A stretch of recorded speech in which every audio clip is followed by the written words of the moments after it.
어제에 이어서 고난이라는 주제를 다루고 있습니다. 그러면서 오늘 시편은 고난 속에서도 기쁨과 만족을 누리며 살아갈 수 있는 그 은혜가 무엇인지를 오늘 본문에 밝히고 있습니다. 그래서 크게 두 부분으로 나눌 수 있는데 25절부터 28절의 내용이 고난 중에 하나의 말씀이 우리의 유일한 소망입니다. 그리고 29절부터 32절은 그 고난 속에서도 여전히 고난의 상황이 해결되지 않았음에도 자유를 누리게 하옵소서. 이 내용을 우리가 함께 살펴보면서 나를 살리신 하나님의 말씀을 함께 묵상하며 나아가기 원합니다. 먼저 25절부터 28절에 고난 중에 말씀이 유일한 소망임을 밝히고 있습니다. 25절에 시인의 상황을 묘사하고 있는데 진토에 붙었다라고 표현하고 있습니다. 진토에 붙었다는 것은 무덤밖에 남은 게 없습니다. 나는 죽게 되었고 회복 불가능의 상태입니다. 라는 뜻을 이야기하고 있습니다. 즉 사람이 죽으면 흙으로 돌아가는 것처럼 오늘 시인의 표현은 내가 살아있긴 하나 흙에 딱 붙어있는, 즉 이제는 소망도 없이 죽음만 바라보고 있는 그런 상황들을 묘사하고 있는 것이죠. 그러니까 앞에 3년보다 네 번째 연은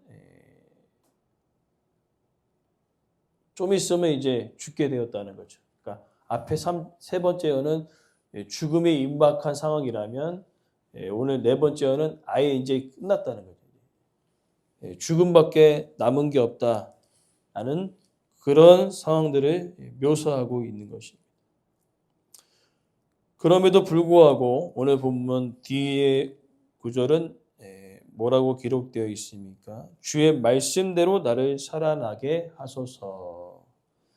지금 이제 좀 있으면 이제 죽을 수밖에 없는 상황인데 그 상황에서도 하나님은 살리신다는 것이죠. 무엇으로 살리시냐면 말씀대로 살리시는 것을 볼 수 있습니다. 예수님께서 수많은 병자들을 치유하시고 또 때로는 죽은 자를 일으켜 세우실 때 항상 사용했던 것은 말씀을 선포하셨다는 거죠. 오늘 시에는요, 그 말씀대로 하나님께서 창조하셨던 그 놀라운 능력이 말씀대로 자신을 살리실 것을 확신하며 기도하고 있는 것을 볼 수 있습니다. 그리고 26절의 표현은요, 이와 같은 경험들을 했었다는 것입니다. 26절에 응답하셨사오니 과거의 표현을 쓰는 것은 무엇이냐면 예전에도 이와 같은 상황에 놓였을 때에 말씀대로 자신을 살리신 하나님의 능력을 경험했다는 것이죠. 그러니까 과거의 은혜를 경험했던 사람은요, 확신 가운데 기도할 수 있습니다. 비록 내가 좀 있으면 죽게 생겼음에도 불구하고 과거에 죽게 생겼음에도 불구하고 나를 살리신 하나님의 능력을 믿기에 확신하며 그는 기도하고 있다고 이야기하고 있습니다.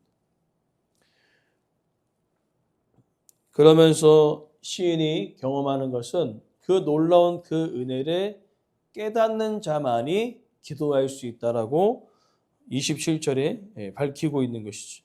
아무나 기도하는 것이 아니라 그 은혜를 경험하고 또 죽음이 이제 코앞에 있는 상황에서 말씀을 깨닫지 못하는 자들은요, 기도할 수 없다는 것이죠. 그래서 하반절에 주의 기이한 일을 작은 소리로 읊조립니다. 기이한 일이 무엇입니까? 놀라운 일이죠. 기적 같은 일이죠. 무슨 소리로 읊조립니까? 끝났다. 이제 죽음이 코앞인데 내 인생은 이제 쫑났다. 그런 의미가 아니라 죽음이 코앞에 있지만 나는 살아날 수 있다. 죽음이 코앞이지만 하나님께서 나를 붙드시면 나는 일어날 수 있다라고 고백하고 있는 것입니다. 그러니까 말씀을 깨닫는 자만이 기도할 수 있는 것이죠. 그 깨닫게 하시는 것도 하나님의 놀라운 역사인데 오늘 우리가 이와 같은 일들을 우리 삶 속에서 경험하기를 간절히 소망합니다. 깨닫는 자, 그러한 사람이 기도할 수 있는 것입니다. 그러면서 28절에는요. 이제 또다시 자신의 상황을 이야기하는데 이 육신의 문제뿐만 아니라 영혼까지 짓눌려버리는 아주 극심한 상황을 표현하고 있습니다. 28절에 나의 영혼이 눌림으로 녹았사오니 녹아버렸습니다. 여기 녹았다는 것은 슬픔이 너무나 내 안에 가득 넘쳐서 무너져 버리고 죽게 되었다. 이제 완전히 죽었다라고 의미하는 표현을 쓰고 있습니다. 아, 죽었다.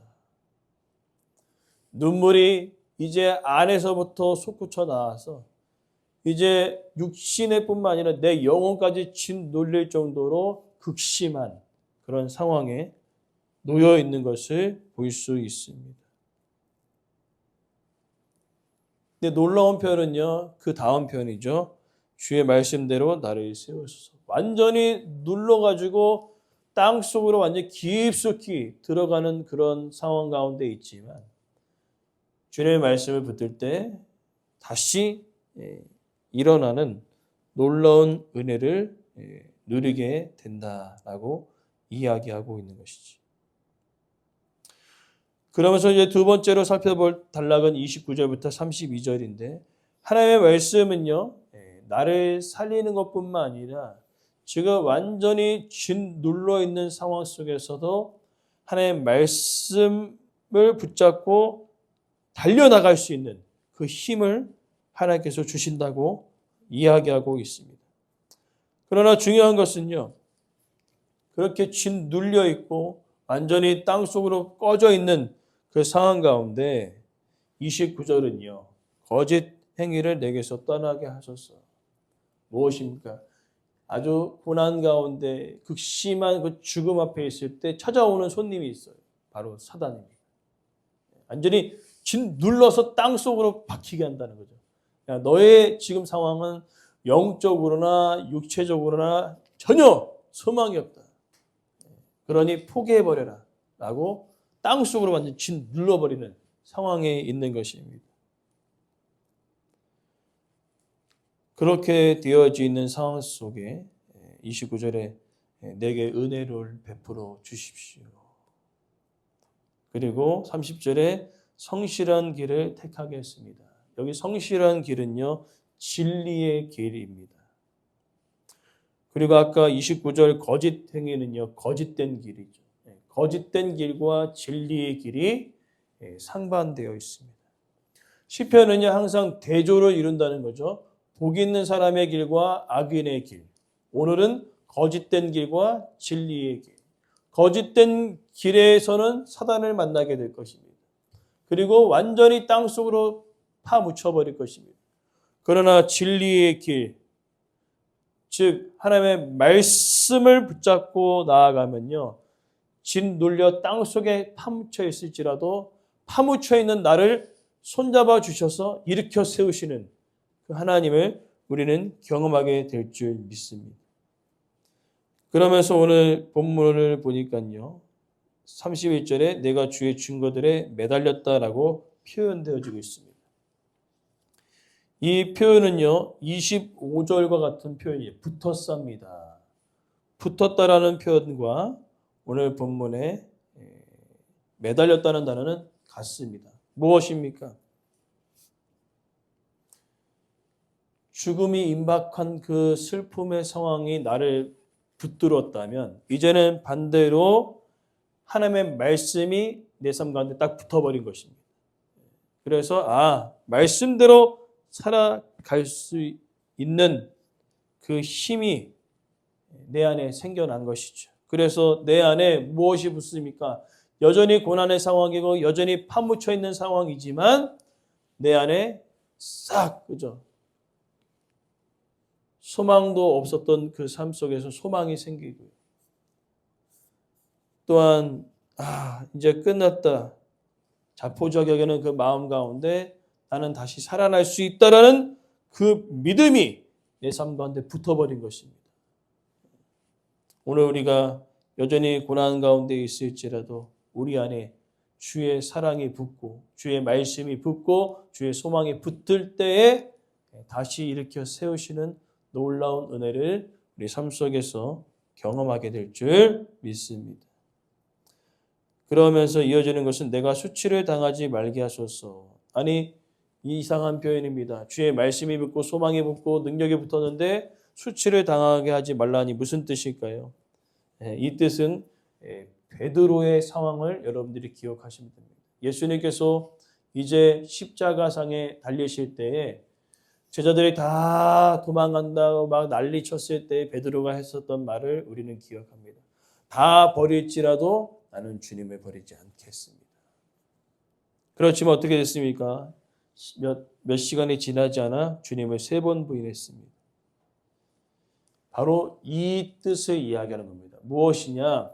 내가 고난의 순간에 왔을 때에 하나님을 부인하는 그런 상황 가운데 놓이지 않도록 기도하라는 것입니다.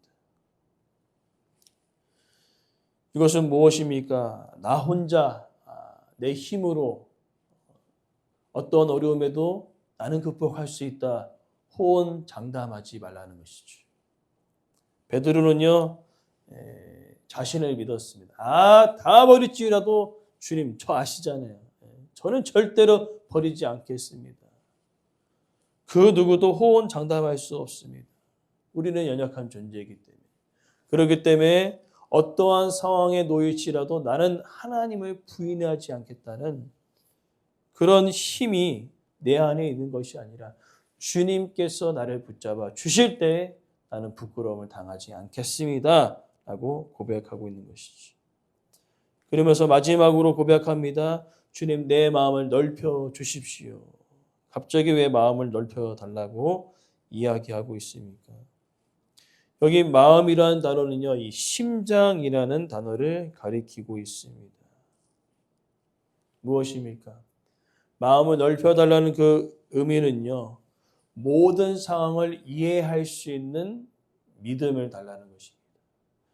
여전히 내가 말씀을 붙들고 살아가지만은 상황은요, 변화된 것이 없습니다. 그러나 그 상황들을 이해할 수 있는, 깨달을 수 있는 그 넓은 마음들을 내 안에 허락하여 달라는 거죠. 그럼 좁은 마음은 무엇입니까? 좁은 마음은 이스라엘 백성들이 광야 가운데 경험했던 표현이죠. 원망과 불평과 먹을 것이 없다, 죽겠다라는 표현입니다. 좁은 마음. 그런 넓은 마음은 무엇입니까? 모세처럼 고난 가운데 있을지라도 하나님께서 너희 삶 가운데 공급하실 것이다. 만나를 주실 것이고 반석을 치면 물을 허락하여 주실 것이다. 그 하나님을 신뢰하는 그 고난 속에서도 하나님의 그 은혜를 이해할 수 있는 그 넓은 마음, 그 마음을 가질 수 있도록 기도하고 있는 것이죠. 욥이 그런 마음을 가지고 기도했습니다. 하나님 나의 가는 길, 그죠? 욥기 23편 10절 말씀이 오늘 본문의 말씀의 결론과 같은 거죠. 주님 나의 길을 하나님께서 알고 계십니다. 그때 주님 그 모든 어려움의 상황을 통하여 나를 단련하사 주님 정금과 같이 순금과 같이 나를 사용하여 주시옵소서. 오늘 우리의 삶도 마찬가지입니다. 여전히 고난의 상황 속에 있습니다. 그러나 우리를 살리게 하는 것은 완전히 흙 속에 파묻혀도 내가 다시 한번 일어나 달릴 수 있는 그 힘은요, 나에게 있는 것이 아니라 하나님 말씀에 있다는 것입니다. 그것을 깨닫고 넓은 마음으로 이해할 수 있는 그 은혜가 우리 가운데 있어야 될 것입니다. 그래서 욥과 같이 주님 나의 길을 아시지만 여전히 고난의 상황이 계속되어지고 있으나 주님 그것은 나의 믿음을 단련시키시는 것이고요. 이것은 더욱더 하나님께 나아가 기도할 수 있는 그 은혜를 주심을 통하여 결국엔 나의 신앙, 나의 믿음이 전공과 같이 단련하게 하시는 그 은혜임을 나는 믿습니다. 그런 고백이 우리의 고백되어지기 원하고요. 특별히 이사야 선지자의 그 마지막 그 외침이 우리의 그 고백되어지기 원합니다. 이사야 40장 29절에서 31절에 피곤한 자에게 능력을 주시고 무능한 자에게 힘을 더하시고 소년이고 장녀이고 자빠지고 쓰러질지라도 오늘 본문 말씀과 같이 죽음이 앞에 있고 완전히 흙 속에 파묻혀서 나올 수 없는 그 상황에서도 여호와를 앙망하는 자는 새 힘을 얻으리니 독수리가 날개치며 올라감 같은 그 놀라운 은혜, 힘과 능력을 우리 가운데 허락하여 주실 줄 믿습니다. 그래서 오늘 말씀의 결론은 주의 말씀이 나를 살리고 주의 말씀이 멈춰 있었던 우리의 신앙을 다시 하나님을 향하여 달리게 하여 주실 줄 믿습니다.